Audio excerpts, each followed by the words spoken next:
noite, irmãos. Estamos aqui em Sampa, nessa noite fria, e eu gostaria de postar um vídeo aqui para falar com vocês sobre um tema extremamente interessante, que é como nós entendemos a questão de salvo ou de salvação. O conceito nosso de salvação. Nós, membros da igreja, utilizamos a palavra salvo e salvação em pelo menos 6 diferentes formas. O que respondemos quando alguém nos pergunta: você foi salvo? Essa pergunta é comum na conversa de alguns cristãos. Pode ser intrigante para os membros da igreja, porque normalmente não é assim que falamos. Tendemos a falar de salvo ou de salvação como um acontecimento futuro, e não como algo que já aconteceu. Às vezes damos um sentido diferente a esses termos básicos do Evangelho, como por exemplo, salvo ou salvação. Se respondermos ao que a pessoa quer dizer quando nos pergunta se estamos salvos, provavelmente a nossa resposta é sim.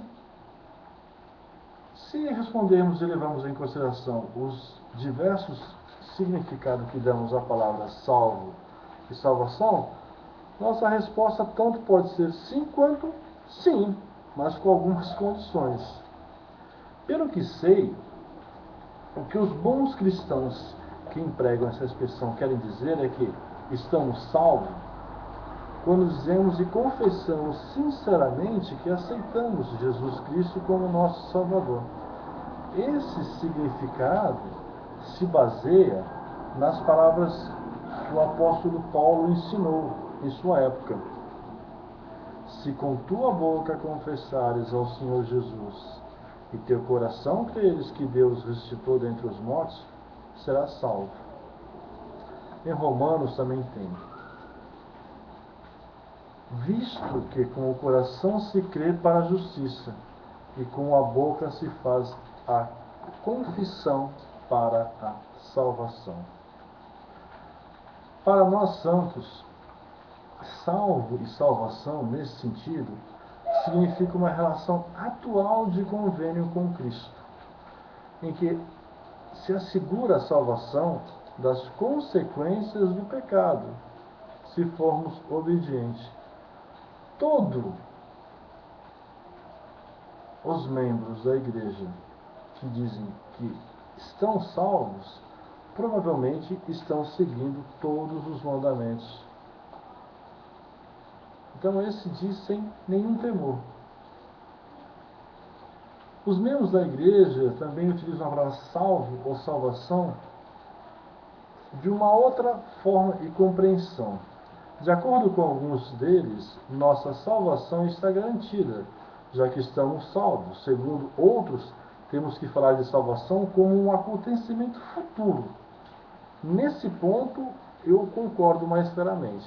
Que estar salvo, necessariamente, é algo quando você termina uma obra. Então, uma obra só acaba quando termina. Quando você está num processo, né? Então, tende-se a dizer: eu creio estar salvo. Porém, só saberemos no término da obra. Muitos versículos da Bíblia dizem que Jesus veio para tirar o pecado do mundo. Você vê isso em João, em Mateus.